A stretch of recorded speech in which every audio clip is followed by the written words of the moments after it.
हमारे चैनल को सब्सक्राइब करें और बेल आइकन दबाएं। हाँ आई, थोड़ा आज लेट हो गया। एक्चुअली काम थोड़ा ज्यादा है, मैं जल्दी खत्म करके आती हूँ। दिव्या बेटा 9 बजने आए हैं, अकेली कैसे आएगी तो? आई मैं आ जाऊंगी, लेकिन अभी आप ऐसे अगर फोन पे बात करती रही तो मैं और लेट हो जाऊंगी। अच्छा अच्छा।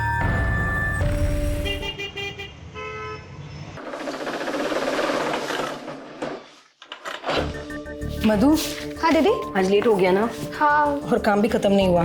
हाँ दीदी, पर कल थोड़ा जल्दी आकर कर लेंगे। चलो चलो अभी जाओ, दादा आप भी जाओ, कल सुबह देखेंगे, ठीक है? गुड नाइट दीदी। Good night.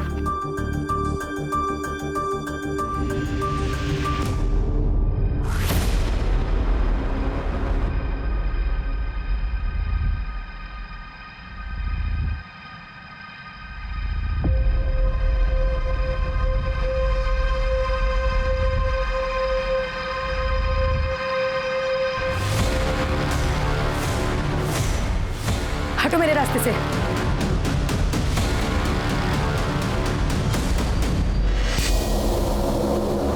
इतनी जल्दी में कहाँ जा रही? आज मौका मिला है। छोड़ो मुझे।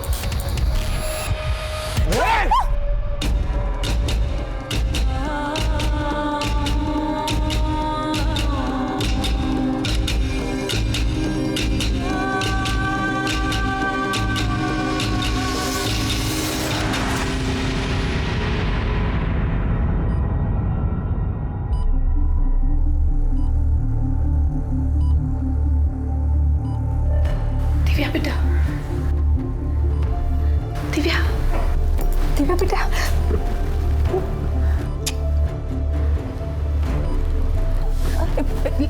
लेटी रहो बेटा, तुम्हारी तबीयत ठीक नहीं है ना अभी? लेटी रहो। हाँ आई, क्या हुआ? और मेरे सर में बहुत पेन हो रहा है। तुम कल रात से बेहोश हो, हमला हुआ है तुझ पर। छोड़ो मुझे। हाय, हाँ, हाय वो शबनम और उसके आदमी ने मुझे मारने की कोशिश की। पुलिस ने उनको पकड़ा क्या? शांत। हाय वो मुझे मार देंगे। शांत हो जाओ बेटा, शांत हो जाओ। हाँ? अभी तुम्हारी तबीयत ठीक नहीं है ना? ठीक हो जाओ, फिर बात करेंगे। अब रोक ही रही हो? जब मैंने कहा था ये दुकान का तमाशा बंद करके इसकी शादी के लिए लड़का देखते हैं, जब तो माँ बेटी ने एक नहीं सुनी मेरी। अब नतीजा सामने है, भुगतो। सर, ये हॉस्पिटल है, आपका घर नहीं है। जब घर जाएंगे तभी कोसिएगा अपनी बेटी को। अभी उसे आराम की जरूरत है। प्लीज आप उसे आराम करने दीजिए। एक औरत का दर्द एक औरत ही समझ सकती है, लेकिन तब क्या हो जब एक औरत दूसरी औरत की जान की दुश्मन बन जाए। कई केसेस में महिला का सिर्फ महिला होना ही उसके साथ किए गए अपराध का बहाना होता है, क्योंकि अपराधी को लगता है कि महिला के साथ अपराध करके वो आसानी से बच जाएगा। और इस बच जाने की सोच को शह मिलती है हमारे सिस्टम के कुछ जंग लगे कलपुर्जों से, जो अपना काम ईमानदारी से नहीं करते हैं। अभी रिपोर्ट लिखा था। बताओ किसने हमला किया था आपके ऊपर? सर वो शबनम और उसकी बेटी इशरत अपने गुंडे प्रहलाद के साथ मिलकर मुझ पर हमला किया था। दिव्या, इतनी जल्दी में कहाँ जा रही है? आज मौका मिला है। चल चल, पकड़ इसको। चल। क्यों हमला किया था तुम्हारे ऊपर? सर वहाँ मेरी शॉप के पास ही शबनम रहती है, वहाँ वो ड्रग्स का बिजनेस करती है, तो मैंने पुलिस में जाके कंप्लेन कर दी थी। ये एप्लीकेशन FIR के लिए। शिवाजी नगर के एरिया में हमला हुआ था। एक मिनट रुकिए आप, मैं अभी आता हूँ।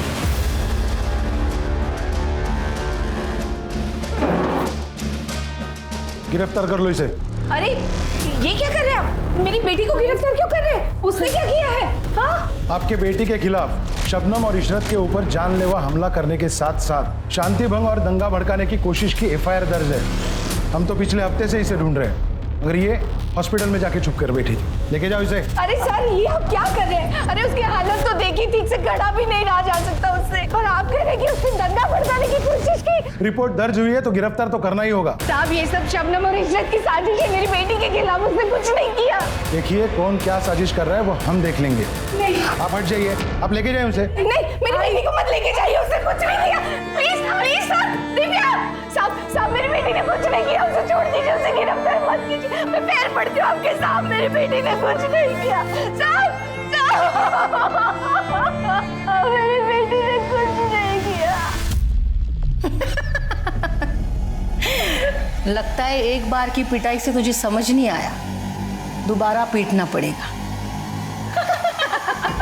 नहीं नहीं मुझे कुछ मत करना, नहीं प्लीज मुझे छोड़ दो, मैं कुछ नहीं करूंगी, प्लीज छोड़ दो मुझे। चुप कर।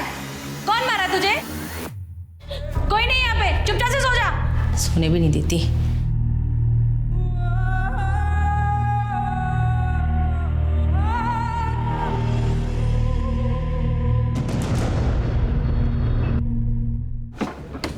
सर मैं जरा खाना खा रहा हूँ, बाद में आइए। सर एक रिक्वेस्ट थी दिव्या के बारे में।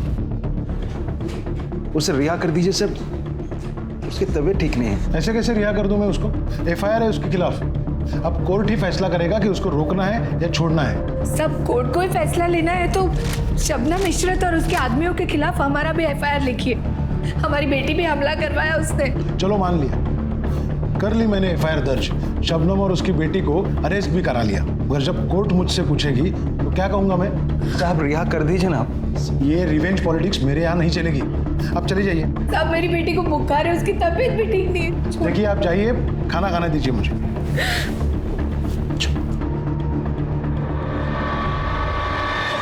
क्या हुआ? घर में फिर से झगड़ा हुआ क्या माँ से? झगड़े तो ऐसे ही होते रहेंगे आलोक, जब तक हम लोग शादी नहीं कर लेते। तो फिर क्या बात है जो इतनी परेशान लग रही हो तुम्हें? कुछ नहीं हुआ। वो बताओ, तुम्हारा इंटरव्यू था ना जॉब के लिए, क्या हुआ उसका? वही जो हमेशा होता है, we will let you no.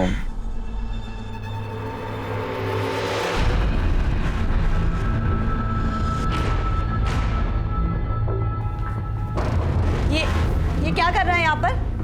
पहले तू बता कि तू आलोक के साथ क्या कर रही थी? आपने जासूस को छोड़ता रखा है मेरे पीछे, फिर इसने नहीं बताया कि मैं क्या कर रही थी वहाँ पर? बहुत बड़ी गलती की मैंने तुझे शहर लाके। अरे कम से कम तू अपने मरे हुए बाप की तो इज्जत कर। उस गैर बिरादरी आलोक के साथ तू शादी करने की सोच रही है? अच्छा, आलोक से शादी करूंगी तो पापा की इज्जत कम हो जाएगी, और इस प्रतीक से शादी करूंगी तो इज्जत बढ़ जाएगी क्या? माँ आप साफ साफ क्यों नहीं कहती हो कि प्रतीक से शादी करने में आप ही का फायदा है? क्यों? पैसे मिलेंगे ना आपको? तो क्या गलत सोच रही है तेरी माँ? शादी होने वाली है हमारी।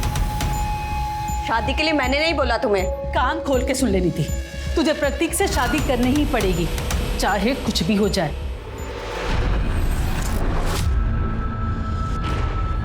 नीति,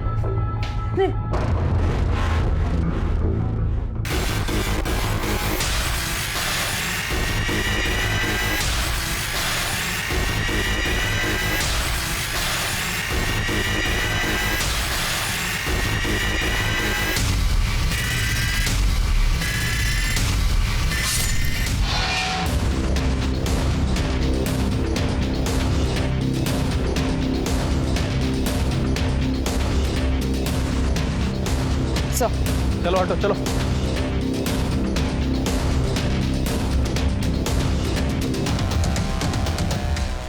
सर पास के गांव के कुछ लोग काम से जा रहे थे, जब उन्हें बदबू आई। कोई आइडेंटिफिकेशन मार्क मिला? सर लड़की का फोन मिला है, लेकिन चार्ज नहीं था तो चार्जिंग के लिए भेजा है। सर आसपास पूछताछ की, लड़की को कोई जानता नहीं है और ना ही किसी ने कुछ सस्पिशियस देखा है यहाँ।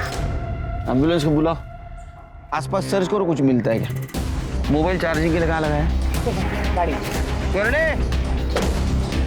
सर मोबाइल फोन ऑन हो गया।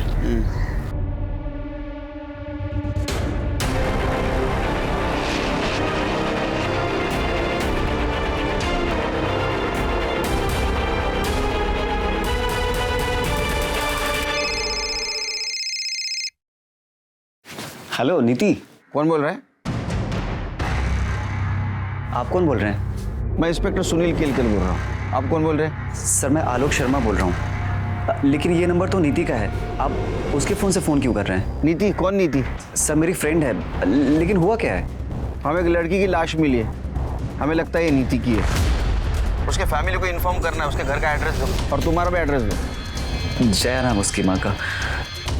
आप एड्रेस लिखिए।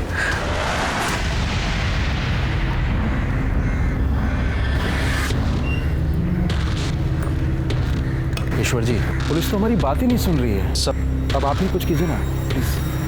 सर आपके बारे में बहुत सुना है, आप कितने बड़े सोशल वर्कर हैं। हमारी बेटी को आपकी मदद की जरूरत है, उसकी हालत बहुत खराब है। दिव्या आई।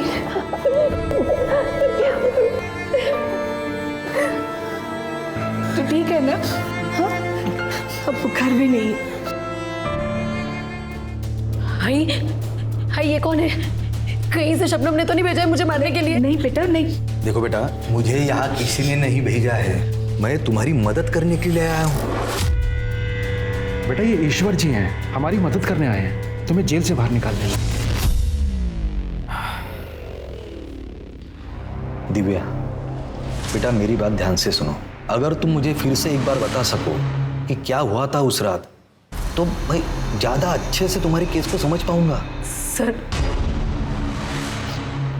शिवाजी नगर में मेरी बुटीक है और वहीं मेरी दुकान के पास शबनम रहती है अपनी बेटी इशरत के साथ। इसी वो लोग ड्रग्स का बिजनेस करती है और उनके गुंडे आए दिन मेरे दुकान पे आए कस्टमर्स को छेड़ते रहते हैं। एक्सक्यूज मी, क्या आप विंटर कपड़े बनाती हैं? यस मैम, आइए। आप बोले तो थोड़ी गर्मी ट्रांसफर कर दूं आपके पास? अरे मैडम का काम गर्मी से नहीं चलेगा, गर्मी मिटाने वाले से चलेगा, और उसमें तो मैं एक्सपर्ट हूँ। अरे अरे अरे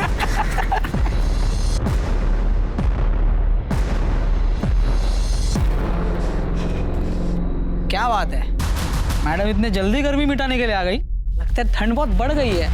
मिटा दो गर्मी। इसकी गर्मी ज्यादा बढ़ गई है, पकड़ो इसको। ये तो फिर से आ गई। ये तुम्हारे नशेड़ियों को काबू में रखो, वरना अच्छा नहीं होगा। आज फिर मेरी कस्टमर को छेड़ा इन्होंने। ये अपना रोना धोना ना कहीं और जाकर कर। हमने बोला था यहाँ दुकान खोलने को, जो हमसे आके शिकायत कर रही है।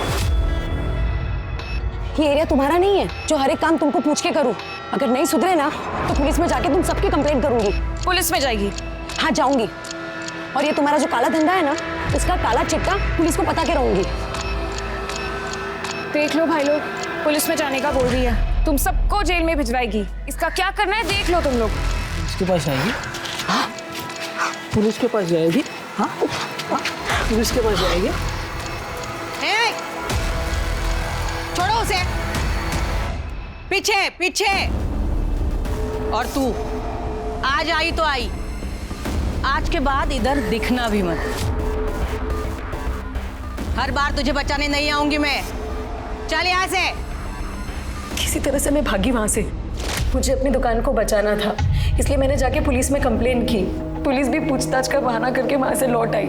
फिर मुझे सबक सिखाने के लिए शबनम ने उसकी बेटी इशरत और प्रहलाद के साथ मिलकर मुझ पर अटैक करवाया। आज मौका मिला है, इसका नतीजा बहुत बुरा होगा। मेरे खिलाफ झूठा केस दर्ज करवाया उन लोगों ने, ताकि मैं टूट जाऊं, अपनी जुबान बंद रखूं, उनके बारे में किसी को कुछ ना बताऊं। पुलिस भी इन सब में शामिल है। मैंने कुछ भी नहीं किया है, मैंने कुछ भी नहीं किया है, मैंने कुछ भी नहीं किया। करो मेरी, वो झूठ बोल रही है।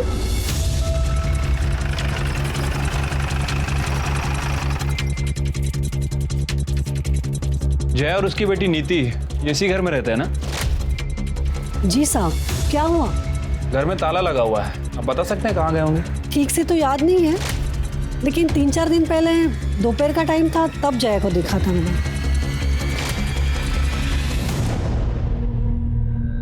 ईश्वरचंद जी, हम हमारा काम पूरी ईमानदारी के साथ कर रहे हैं। अब दिव्या की फैमिली उसके लिए बेल नहीं करा पा रही, तो इसमें पुलिस की क्या गलती है? देखिए, आपको भी पता है कानून का अपना एक प्रोसीजर होता है, सब कुछ उसके अनुसार ही हो रहा है। अब इन लोगों ने दिव्या पर केस रजिस्टर कराया था, तो हमें तो उसे अरेस्ट करना ही होगा।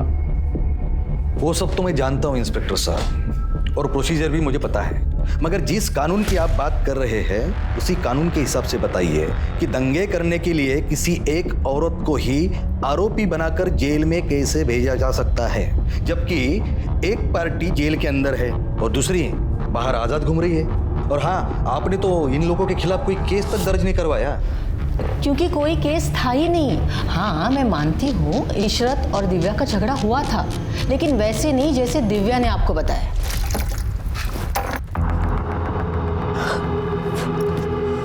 ए इशरत, दिखाई नहीं देता है अंधी कहीं की? अरे ऐसे कैसे बात कर रही है? गलती से गिर गया, देख नहीं पाई तुझे? तभी तो कह रही हूँ, अंधी हो गई है क्या? सारे कपड़े गंदे कर दिए मेरे। अरे ताई देखो ना कैसे बात कर रही है। ए ज्यादा मत बोल, पानी ही गिरा है, सूख जाएगा, सूख जाए। सबसे तो बात ही करना बेकार है। जाहिल के जाहिल यहाँ पे सभी। जरा सा बन क्या लेती है, खुद को हमसे ऊपर समझने लगी है। किसी दिन अकल ठिकाने लगा दी जाएगी ना, उसी दिन सब सही हो जाएगा। क्या बोली रे तू? हाँ, तो अभी सिर कपड़े गंदे कर दिए। बता, अब बता मुझे कैसे अकल ठिकाने लगा दिया? इशरत ने जब मुझे आके बताया तभी मैंने पुलिस में कंप्लेंट कर दी और ये दिव्या गायब हो गई। और अचानक से एक हफ्ते के बाद आकर उसने हमारे खिलाफ ही कंप्लेंट कर दी कि हमने उसे मारा है, उस पर रेप करवाने की कोशिश की है। रेप? आपको नहीं पता? ये देखिए, यही रिपोर्ट दर्ज कराने को कह रही थी। उनका कहना है कि पास में ही रहने वाले प्रहलाद और अनुज शबनम के लिए ड्रग का काम करते हैं और शबनम के कहने पर ही उन दोनों ने उसी रात दिव्या पर रेप करने की कोशिश की थी। ताज्जुब की बात है कि इतनी बड़ी बात आपको नहीं पता। साहब, वो दिव्या बहुत चालू लड़की है। वो आपके सहारे हमें फंसाने की कोशिश कर रही है। दुश्मनी निकालनी है ना उसे हमसे। आपके साथ उनकी क्या दुश्मनी हो सकती है? 1 महीने पहले उसकी दुकान में चोरी हुई थी।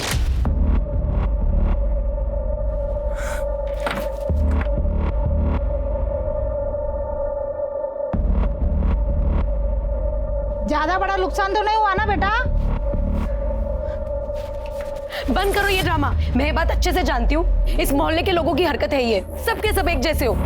मेरी दुकान बहुत चुभती है ना तुम लोगों को, इसलिए चोरी करवा दी। अरे भैया देखो, भलाई का तो जमाना ही नहीं रहा। कोई तुमसे तुम्हारा हाल पूछ रहा है और उल्टा तुम उसी पर दोष डाल रही हो। तो क्या तुम पर डालूं? कहीं ये चोरी तुमने तो नहीं करवाई? बहुत बुरा लग रहा है तुम्हें।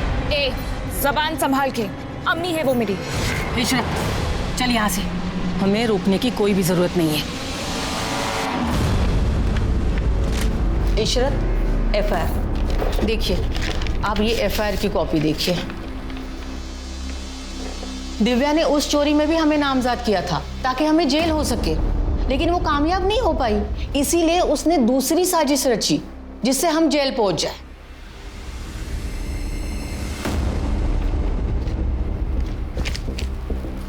साहब, हम चलते हैं।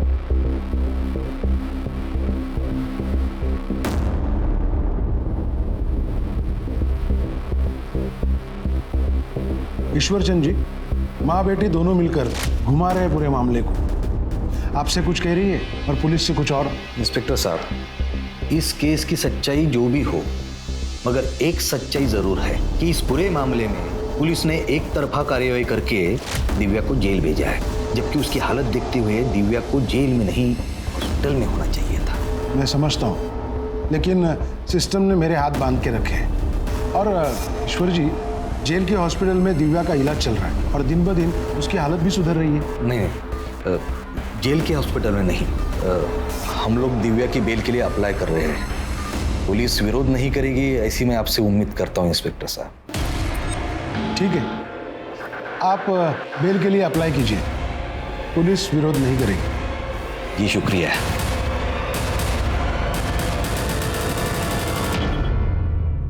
मतलब रेप नहीं हुआ था तुम्हारा, यही कह रही हो ना? जी सर। ये बात तुमने पुलिस को बताई और मुझे क्यों नहीं बताया? सर,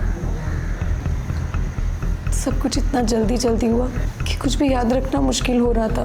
मुझे कुछ समझ में ही नहीं आ रहा था मेरे साथ क्या हो रहा है। शायद इसलिए मैं आपको बताना भूल गई, मगर ऐसा नहीं है कि उन्होंने रेप करने की कोशिश नहीं की। उस दिन वो प्रहलाद और अनुज, उन्होंने अपनी तरफ से पूरी कोशिश की। पुलिस में जाने का बहुत शौक है ना तुझे? अब जा पुलिस में रोने के लिए। आज जो तेरे साथ होगा ना, हमेशा याद रखेगी तू। प्लीज मुझे जाने दो,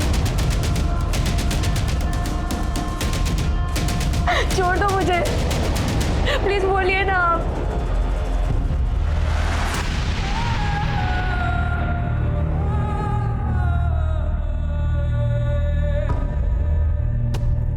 मैं कैसे भी करके वहां से भाग निकली, लेकिन उन दोनों ने मेरा पीछा किया और मुझे पकड़ लिया। फिर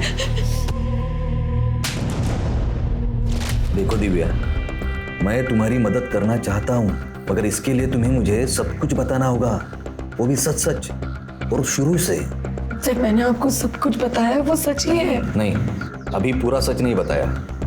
शबनम के साथ जो तुम्हारी दुश्मनी है, जिसके खिलाफ तुमने चोरी की एफआईआर तक दर्ज करवाई थी। सर वो तो पुरानी बात थी, उसका इस सब से क्या लेना देना? पुरानी बात होगी, पर शबनम तो कहती है कि तुम उससे अपनी दुश्मनी निकालना चाहती हो। सर वो झूठ बोल रही है। वो और उसके आदमी मुझे परेशान करते थे। मेरी दुकान में भी चोरी उन्होंने करवाई ताकि मैं दुकान बंद करके वहां से भाग जाऊं। लेकिन पुलिस की जांच में तो ऐसा कुछ नहीं निकला। कि सर पुलिस बिक चुकी है, शबनम ने खरीद लिया है उन लोगों को। सर मैं आपसे सच बोल रही हूँ, झूठ नहीं बोल रही हूँ, उसकी बात पर यकीन मत करो। ये मामला तो ठंडा होने की जगह और भी गर्म होते जा रहा है। तुम कहो तो ठंडा कर देता हूँ। ये टाइम नहीं है इस चीज का। सर मैं नीति से प्यार करता था, ये बात सच है, लेकिन उसका मर्डर किसने किया, उसकी माँ कहाँ गई, मुझे इसके बारे में कुछ नहीं पता सर। तुम इतना अगर प्यार करते थे उससे, तो 4 दिन से ना तो तुमने उसको कॉल किया ना तो उसका तुम्हें कॉल आया। ऐसा कैसा प्यार? सर पिछले 4 दिन से उसका फोन बंद आ रहा था। मैंने उसे कई बार फोन ट्राई किया, फिर मुझे लगा कि उसकी माँ ने फोन छीन लिया होगा लड़ाई झगड़े की वजह से। लड़ाई कौन सा? 4 दिन पहले मेरा झगड़ा हुआ था कुछ लोगों से। हटना जरा थोड़ा। देख नहीं रहा तुझे, बैठे हुए? भाई मुझे गाड़ी से सामान निकालना, आप उठ जाओ यहाँ से। और वैसे भी गाड़ी कोई बैठने की जगह नहीं है। तो तू ही बता कहाँ जाकर बैठे। अरे भाई यहाँ से चले जाओ, आप कहीं भी बैठो, मुझे क्या करना है? बड़ा एटीट्यूड है तुझमें, है? निकलना पड़ेगा। अरे पागल हो क्या? अरे लग जाएगा मुझे। मार साले को, पागल हो क्या? छोड़ो छोड़ो छोड़ो छोड़ो से। हेलो साले, यहाँ हमारी गुंडाई चलती है, नया गुंडा बनने की कोशिश मत करना, समझा? हेलो।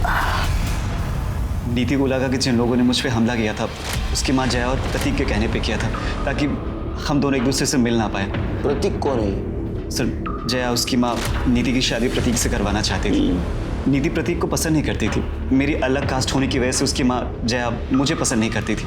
इसी बात को लेकर उसकी माँ और नीति के बीच झगड़ा चल रहा था। नीति उस दिन मुझसे मिलके गई थी, बस उसके बाद से उसका फ़ोन बंद आ रहा था। ये जया कहाँ गई होगी पता है? सर मुझे कुछ नहीं पता है, लेकिन जया का गांव बनारस में है और नीति बोल रही थी कि उसकी माँ गांव जाने वाली थी।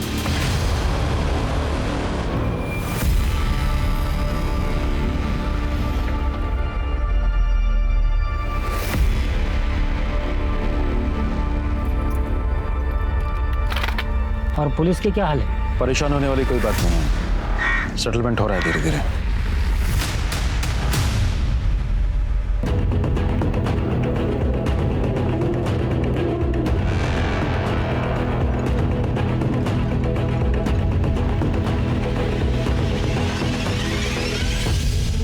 आप एक जिम्मेदार आदमी है ईश्वर चंद जी, और इसीलिए केस से जुड़ी हर एक बात मैंने आपको बताई थी, मगर आप तो मीडिया में चले गए। इंस्पेक्टर साहब, मैं मेरी जिम्मेदारी बखूबी जानता हूँ, इसीलिए मैंने प्रेस को भी वही बताया जो सच है, जो दिव्या के साथ हुआ है। और हाँ, किसी भी तरीके का कोई प्रोपेगेंडा नहीं है, बस न्याय की मांग है, उतनी आप पूरी कर दीजिए। आखिर यही तो काम है ना आपका, पीड़ितों को न्याय दिलाना। जी हाँ, यही काम है मेरा, लेकिन मीडिया में जाके आपने सही नहीं किया। पुलिस आपकी केस की जांच कर रही है, मैं पर्सनली सुपरवाइज कर रहा हूँ आपके केस में। आप कल आइए, कल बात करते हैं।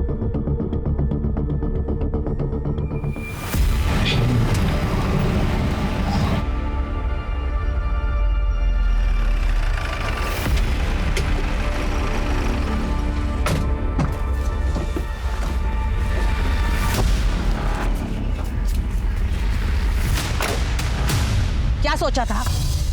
तू मीडिया में जाएगी और हम जेल में सड़ते रहेंगे और तुम क्या करोगे? मजा मारोगे? हाँ? देखो, हमने पुलिस कंप्लेन की है, आप पीछे हटो। पुलिस कंप्लेन की है ना, यही सबसे बड़ी गलती की है। अब गलती की है तो हर्जाना तो भुगतना पड़ेगा। तैयार रहना।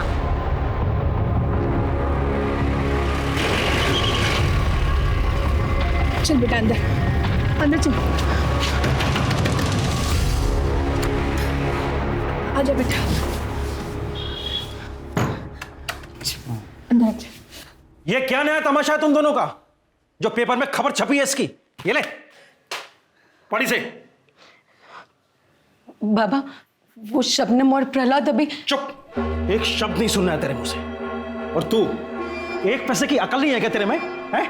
तेरी बेटी की ऐसी उल्टी सीधी खबरें छपेगी अखबारों में तो कौन शादी करेगा इससे? हाँ, मगर वो लोग हमारी दिव्या। अरे छोड़ दे इन सबको। तुझे पता है कितने खतरनाक लोग हैं वो? हैं? पहली बार इसका रेप नहीं कर पाए, इस बार अगर इसका रेप कर दिया या इसके ऊपर एसिड डाल दिया तो क्या करेगी? दिव्या, हम उतने बड़े लोग नहीं हैं कि उनसे मुकाबला कर सकें। जो हुआ उसे भूल जाओ। नहीं भूल सकती बाबा, और ना ही मैं ये केस वापस लूंगी। भाई, अब से आपको मेरे साथ आने की जरूरत नहीं है।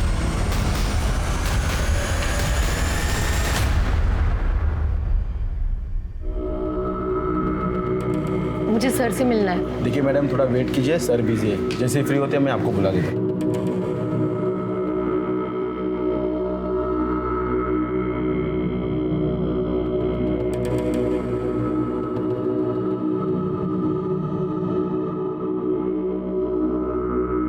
ठीक है, तुम जाके मुझे बोलो। अरे तुम अभी तक यही बैठी हो? मेरे दिमाग से ही निकल गया था। तुम्हारे केस की छानबीन चालू है, मगर अभी तक कुछ मिला नहीं। सर, वो शबनम और इशरत को आपने अरेस्ट किया था, लेकिन वो लोग तो जेल से बाहर है। उन्होंने बेल ले ली, जैसे तुमने ली थी। लेकिन सर, वो लोग मुझे और मेरी माँ को धमकाने आए थे। प्लीज आप उन लोग को अरेस्ट कर लीजिए। यही बात शबनम और उसकी बेटी हमसे कह रही है कि तुम और तुम्हारी माँ उसके पीछे पड़े हो। अब अगर हम उन्हें अरेस्ट करेंगे तो तुम्हें भी जेल जाना होगा। जाना है जेल? ठीक है, कल आना। कल आराम से बैठ के बात करेंगे इस पर। बताइए क्यों बुलाया मुझे आपने? अरे वो पूछना था, नाश्ते में तू भुर्जी खाता है ऑमलेट खाता है?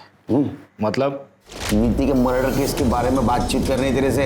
तू शादी करने वाला था ना उसके साथ? शादी करने वाला था, की तो नहीं है। उसे तो उस आलोक से शादी करनी थी, मुझसे तो बात भी नहीं करती थी। तो ऐसा तो नहीं, इस बात की खुन्नस निकालने के लिए तूने और जय ने मिलकर उसका मर्डर कर दिया? अच्छा, तो कोई सबूत है आपके पास? आपको जब भी सबूत मिलेगा ना, बुला लेना, आ जाऊंगा। सर क्या है? सर कितना बोल रहा है? एक रख के दूं क्या इसमें? 4 चम्मच शक्कर की चाय, दिमाग की बत्ती जला है। इसका बैकग्राउंड चेक किया था? हाँ सर, इसका बैकग्राउंड चेक किया था। एक लोकल नेता है, उसके लिए काम करता है, इसलिए फालतू की अकड़ भरी है इसमें। काफी केस भी है इसके अगेंस्ट मारपीट के। नीति के मर्डर वाले दिन ये कहाँ था, जरा पता करो। ठीक है सर। वैसे सर, ये प्रतीक और जया, इन दोनों को ही नीति और आलोक के रिश्ते से बहुत ज़्यादा प्रॉब्लम थी। सर पॉसिबिलिटी है कि या इन दोनों ने इसका मर्डर किया या फिर किसी से करवाया है।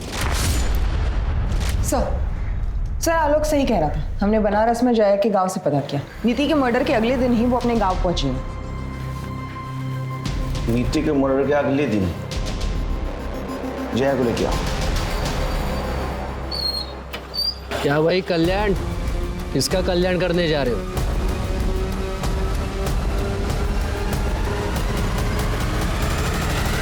हाँ ठीक है, मैं बोलता हूँ बाद में। मैं करता हूँ तुम्हें बाद में। सॉरी, मैं भूल ही गया था कि आप यहाँ बैठी हो। तुम्हारे केस में एक लीड मिली है, एक्चुअली उसी की छानबीन चालू है। एक काम करना, तुम कल आना, कल तक कुछ और पता चल जाएगा। न्याय मिलने में देरी न्याय ना मिलने के बराबर है, और दिव्या के साथ भी ऐसा ही हो रहा था। न्याय की आस ने उसे एक ऐसे अंतहीन इंतजार के चक्रव्यूह में धकेल दिया जहां न्याय तो नहीं था, पर अगर था तो सिर्फ एक लंबा इंतजार और निराशा ही निराशा। शबनम और इशरत ने उस पर शारीरिक हमला किया था, लेकिन पुलिस की एक तरफा कार्रवाई और परिवार के अधूरे सपोर्ट ने उसे मानसिक तौर पर भी तोड़कर रख दिया था। लेकिन फिर भी दिव्या लड़ रही थी न्याय के लिए, और इस लड़ाई में जहां वो बिल्कुल अकेली थी, उसे सहारा मिला एकदम अप्रत्याशित तरीके से। नीति अपने मर्जी से शादी करना चाहती थी, तुम्हें पसंद नहीं था, इसलिए तुम नीति को मार दिया। नहीं सर, मैंने नीति को नहीं मारा। नीति के मर्डर वाले दिन आप गांव क्यों चली गई? नीति ने मुंह दिखाने लायक नहीं छोड़ा था उस आलोक के साथ रिश्ता रखकर। उस दिन जब वो घर नहीं आई तो मुझे लगा कि वो आलोक के साथ भाग गई और मोहल्ले में किसी को पता ना चले, इसलिए मैं चुपचाप गांव चली गई। नीति उस दिन घर से निकलने के बाद आलोक से मिली ही नहीं। ये सब कुछ तुमने और प्रतीक ने किया है। नहीं सर, हमने ऐसा कुछ नहीं किया। तुम दोनों के सिवा कौन दुश्मन था उसका? कौन कर सकता है ये?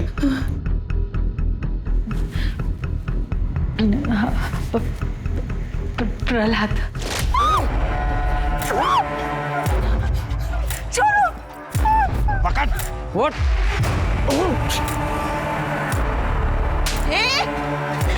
छोड़ो उसे! छोड़ो उसे! चल निकल यहाँ से, वरना सारी गांधीगिरी निकाल देंगे तेरे। चल चल चल अंदर चल, अंदर चल तू। मार, लेकिन ये लोग इसे मार देंगे। वो जाने और वो लड़की जाने, इन सब में हमें नहीं पड़ना। चल तू यहाँ से।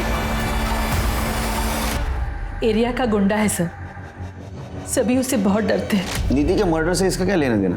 नीति बहुत परेशान थी सर, क्योंकि वो उस लड़की की मदद नहीं कर पाई। लेकिन जब नीति को ये पता चला कि पुलिस ने उस लड़की को जेल में डाला है, तो बहुत परेशान हो गई। मैंने नीति को बहुत रोका, समझाया, लेकिन वो पुलिस स्टेशन में गवाही देने आ गई। पुलिस ने तो कुछ नहीं किया, लेकिन जब गुंडों को पता चला कि नीति उनके खिलाफ गवाही देने आई थी पुलिस स्टेशन में, हमारा जीना हराम कर दिया था। ये क्या करे? धक्का मार के जरा पकड़ो इसको। मैंने कहा था ना, ज्यादा समाज सेवा करना अच्छी बात नहीं है, मगर तू मानी नहीं। देखो अब हो गई ना गंदी बात बीच बाजार में। अभी भी तेरे पास समय, गवाही देने की सोचना भी मत, वरना अगले टाइम कपड़े नहीं तू फटेगी। नीति को हर तरीके से परेशान किया कि वो गवाही न दे पाए। मैंने भी उसे बहुत रोका, और नीति भी अपना मन बना रही थी कि वो गवाही से पीछे हट जाए। तब आलोक पर किसी ने हमला कर दिया, तो नीति को ऐसा लगा। निकाल ली ना आप दोनों ने अपनी खुन्नस आलोक को पिटवाकर, लेकिन मैं भी पीछे नहीं हटूंगी माँ। शादी तो मैं आलोक से ही करूंगी। आपको जो करना है कर लीजिए। अब चुप। अब बात सिर्फ शादी की नहीं है, बात मेरी इज्जत की है। तुझे शादी तो मुझसे ही करनी पड़ेगी, फिर चाहे उसके लिए मुझे किसी भी हद तक जाना पड़े। इस बेशर्म को आलोक के आगे कुछ दिखाई नहीं देता। इससे अच्छा होता कि प्रहलाद इसे मार देता। आ गई ना दिल की बात जुबान पर माँ, तो अभी फालतू की केयर करना बंद कीजिए। अब शादी तो मैं आलोक से ही करूंगी, चाहे मैं मर जाऊंगी, और उन गुंडों के खिलाफ बयान भी दूंगी। बहुत सुन ली मैंने आपकी, अब नहीं सुनूंगी। उस रात हमारे बीच बहुत लड़ाई झगड़ा हुआ, और दूसरे दिन सुबह नीति घर छोड़ के चली गई। उन गुंडों ने ही मारा है सर मेरी बेटी को। ये आलोक ने, क्योंकि वो आलोक के पास ही गई थी। किस पुलिस स्टेशन में था झगड़े का केस जहां नीति गवाही देने वाली थी? ये कैसी बात कर रहे हैं सर? इसी पुलिस स्टेशन में है वो केस। क्या? किसके पास? इंस्पेक्टर रवि पाटिल। तुमको मेरे केस से क्या लेना देना? मैं आया था तुम्हारे केस के बीच में, जो तुम मेरे इन्वेस्टिगेशन में टांग अड़ा रहे हो। क्या इन्वेस्टिगेशन कर रहे हो तुम? हाँ? सिर्फ घुमा फिराने की बात कर रहे हो ताकि वो लड़की फ्रस्ट्रेट हो जाए और हार मान ले। तुम मेरे बॉस नहीं हो जो मैं तुम्हें सफाई दूं। अरे तुम्हारे जैसे ऑफिसर का बॉस भी नहीं बनना चाहता। अपने काम से काम रखो और मेरे मामले में मत पड़ो। हेलो, ये अब सिर्फ तुम्हारा मामला नहीं रहा, समझे ना? मेरी विक्टिम नीति तुम्हारे पास आई थी गवाही देने के लिए। फर्जी गवाही दी थी उसने। कोई सबूत नहीं मिला हमें जो ये साबित कर सके कि उसकी गवाही सच है। तुमने कुछ सबूत ढूंढने की कोशिश ही नहीं की। नीति का मर्डर हो गया, दिव्या के आरोपी अभी भी खुलेआम बाहर घूम रहे हैं, क्योंकि तुमने तुम्हारा काम ईमानदारी से नहीं किया। तुम जैसे गैर जिम्मेदार ऑफिसर की वजह से हम जैसे जिम्मेदार ऑफिसर के ऊपर लोग भरोसा नहीं करते। तो जाओ, निभाओ अपनी जिम्मेदारी, सुलझाओ केस को। मुझे लेक्चर देने की जरूरत नहीं है। करूंगा, ये सब कुछ करूंगा। मेरा केस भी सॉल्व करूंगा, दिव्या को भी न्याय दिलाऊंगा। You just wait and watch. एक पुलिस स्टेशन अपने ही थाने में दर्ज हुए 2 अलग अलग मामलों में 2 खेमों में बंट चुका था। नीति की हत्या और उसके संभावित हत्यारों के दिव्या के केस में जुड़े होने ने दिव्या केस में हुई पुलिस कार्रवाई की पोल खोल कर रख दी। दिव्या के केस की जांच पुलिस डिपार्टमेंट के लिए एक शर्म का विषय बन चुकी थी। पुलिस डिपार्टमेंट ने तुरंत ही दिव्या केस के इंचार्ज पीआई रवि सरना को केस से हटा दिया और दिव्या के केस की जांच भी नीति केस के इंचार्ज पीआई सुनील केलकर को सौंप दी गई। दिव्या, अब तक तुम्हारे साथ जो कुछ भी हुआ वो बहुत गलत हुआ है, लेकिन हम तुम्हें न्याय दिलाएंगे। सिर्फ हमारी मदद करनी होगी तुम्हें इन्वेस्टिगेशन में। चलिए।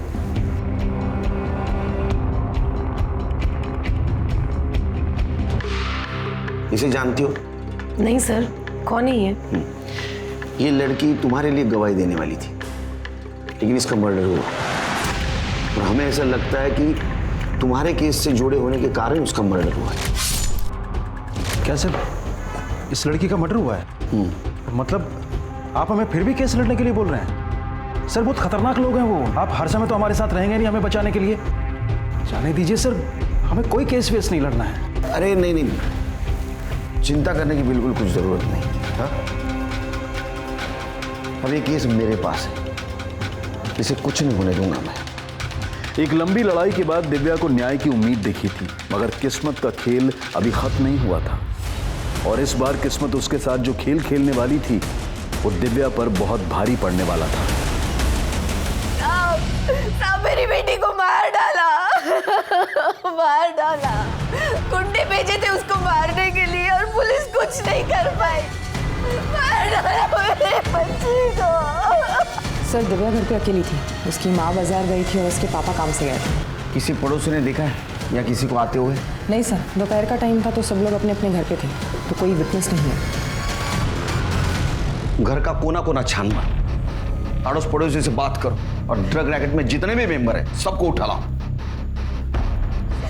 दिव्या के मौत के जिम्मेदार हम भी हैं। वो जिंदा थी, उसको इंसाफ नहीं दिला पाए। कम से कम मरने के बाद तो उसको इंसाफ दिलाएंगे। क्या बोले साहब, इन नशेड़ियों ने जीना आराम कर दिया और वो दिव्या मैडम ने आवाज़ उठाई। क्या हुआ उसके साथ? हमें नहीं मरना ऐसी मौत।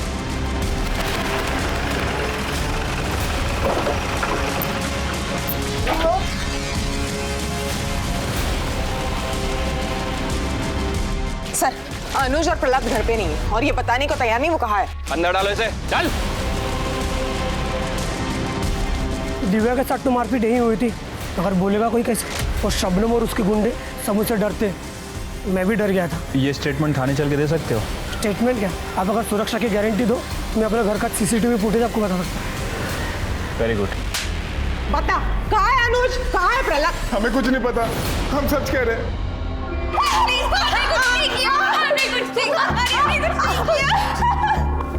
अरे तो पहले ही बता देना ना, मार खाने की जरूरत नहीं थी। हाँ चलो बोलो। पूरे इलाके में मेरा ही माल बिकता था, किसी की औकात नहीं थी मुझसे उलझने की। लेकिन जब से उस दिव्या ने दुकान खोली थी ना, तब से उसने मुझसे उलझना चालू कर दिया। कभी घर में आके हंगामा करती थी तो कभी यहाँ पुलिस स्टेशन में आके कंप्लेन करती थी। इसीलिए सड़क पे हमला करवाया उस पर। पहले सड़क पे उसके ऊपर हमला करवाया सबके सामने, बाद में रेप करवाने की कोशिश की। जब वो लड़की नहीं मानी, पीछे नहीं हटी और तुम्हें जब पता चला कि नीति उसके साथ है, तो पहले नीति और बाद में दिव्या को रास्ते से हटा दिया। नहीं साहब, नीति और दिव्या के मर्डर में हम लोगों का कोई हाथ नहीं था। तुम्हारा हाथ कैसे नहीं? अगर नीति तुम्हारे खिलाफ गवाही देती तो तुम जेल जाती और दिव्या अगर केस लड़ती तो भी तुम जेल जाती। तुम्हारा धंधा चौपट हो जाता और तुम कह रहे हो तुम्हारा हाथ नहीं। हमारा ड्रग का धंधा अच्छा चल रहा था और ये दिव्या का मामला कुछ दिनों में ठंडा हो जाता था और बाद में वापस में मेरा धंधा शुरू कर सकती थी। तो फिर उन दोनों को मारकर हम लोग अपने ऊपर क्यों मुसीबत ले लेते? ये पुलिस वाला कौन? रवि पाटिल? हाँ साहब, रवि साहब को हफ्ता पहुंचता था हमारे पास से। ये प्रहलाद को कहाँ छुपाया? मुझे नहीं पता साहब, पिछले कुछ दिनों से ना फोन किया ना मैसेज। सर, ये शबनम और इशरत तो अभी भी इस बात पे अड़े हुए हैं, इस मर्डर से इन दोनों का कोई लेना देना नहीं है। और सर वो प्रहलाद, वो भी अभी तक गायब है। उसको ढूंढो, क्योंकि इस गुत्थी की गांठ वही है। सर, इस अनुज और प्रहलाद के बारे में एक न्यूज मिली है।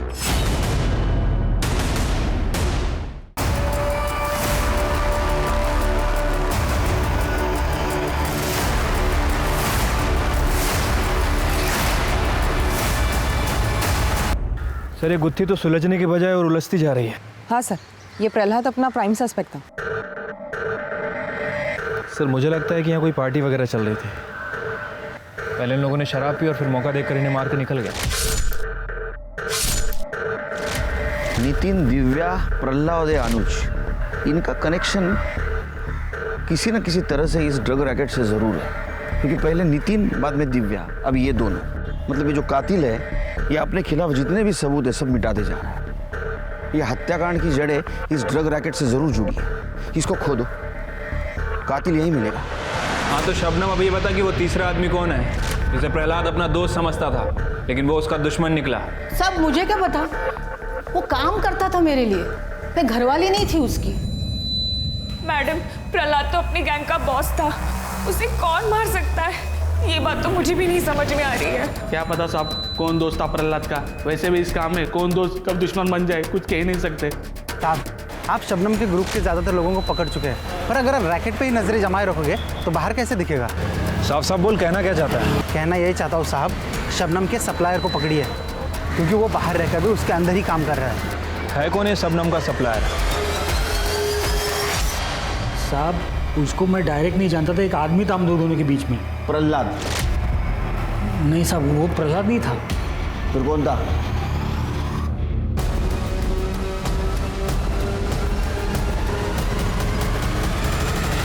दीपक भाई, अभी माल नहीं उठा पाऊंगा। पुलिस नजरें गड़ाए बैठी है चारों तरफ, और शबनम भी जेल में है। मामला ठंडा पड़ते ही शबनम बाहर आ जाएगी, उसके बाद ही तेरी सप्लाई तो मैं शुरू करूंगा।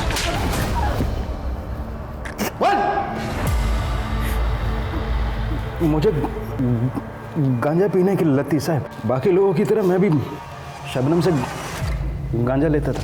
क्या नल्ला माल है, करंट ही नहीं मारता। इससे बढ़िया माल तो दूसरी जगह मिलता है। कमीने, मेरे ठेके पर बैठकर मेरे ही माल की बुराई कर रहा है। तेरे को नहीं अच्छा लग रहा है ना, तो जा कहीं और जाके मार। चल, खाली पीली कस्टमर्स मत बिगाड़ मेरे। यहाँ नाराज क्यों हो रही हो? आपा एकदम कड़क और सस्ता माल दिलवाऊंगा ना। एक आदमी को जानता हूँ मैं, आपा एक बार माल लेकर तो देखो, 2 पैसे तुम भी कमाओगी और इसी बहाने 2 पैसे मैं भी कमा लूँगा। कल्याण के कहने पर मैंने माल मंगवाया दीपक से। माल में दम था और कल्याण मेरे लिए माल लाने लगा। सब कुछ ठीक चल रहा था साहब, जब तक दिव्या ने वो दुकान किराए पे नहीं ली थी। मैंने कई बहानों से उसकी दुकान बंद करवाने की कोशिश की, लेकिन उसने मेरी एक नहीं सुनी। उल्टा रोज कोई ना कोई समस्या खड़ी कर देती थी। वो खतरा हो गई थी धंधे के लिए, उसे सबक सिखाना जरूरी था, इसीलिए हमला करवाया उस पर। हमले के बाद हमें लगा कि जेल में जाके शांत हो जाएगी, लेकिन हमें पुलिस से ही पता चला नीति के बारे में। हमें नीति को गवाही देने से रोकना था। मोहल्ले के लोग भी हमारे डर से चुप थे और पुलिस भी हमारी जेब में थी, लेकिन वो समाज सेवक ईश्वर आ गया बीच में और सारा मामला उलझ गया। इंस्पेक्टर रवि को सस्पेंड करवा दिया गया। हम सब खतरे में थे, इसलिए हमने सोचा कि ना रहेगा बांस और ना बजेगी बांसुरी। पर हमें पता था कि प्रहलाद का पकड़ा जाना हमारे लिए खतरा था। दोनों को मारकर हमने पुलिस को एक बड़ी साजिश की तरफ धकेलने की कोशिश की। और तुमने जो साजिश रची थी उसका पहिया घूमकर तुम्हारे पास ही आ गया दीपक के जरिए। अब सड़ो जेल में। जिंदगी में चुनौतियां और रुकावटें तो आती ही रहती हैं, उनसे हम जूझते हैं, लड़ते हैं, थकते हैं, पर आखिर में जीत भी जाते हैं। इस सब में हर किसी का सबसे बड़ा सपोर्ट होता है उसका परिवार, जो हर कदम पर उसकी हौसला अफजाई करता है, उसे बढ़ावा देता है। लेकिन जिंदगी की ये लड़ाई तब और कठिन हो जाती है जब रुकावटें किसी अपने के द्वारा ही खड़ी की गई हों। मगर सोचिए कि क्या समाज की जिम्मेदारी नहीं है कि वो शबनम जैसे अपराधियों को पनपने से रोके? याद रखें, क्राइम के खिलाफ आवाज ना उठाना भी एक तरह का क्राइम है। अब मैं अनूप सोनी आपसे विदा लेता हूं, फिर मुलाकात होगी क्राइम पेट्रोल सतर्क में एक और नए केस के साथ। तब तक अपना और अपने परिवार का ख्याल रखें, सुरक्षित रहें और देखते रहें क्राइम पेट्रोल सतर्क। जय Hind. For more updates, subscribe to our channel, click the show links and enjoy watching the videos.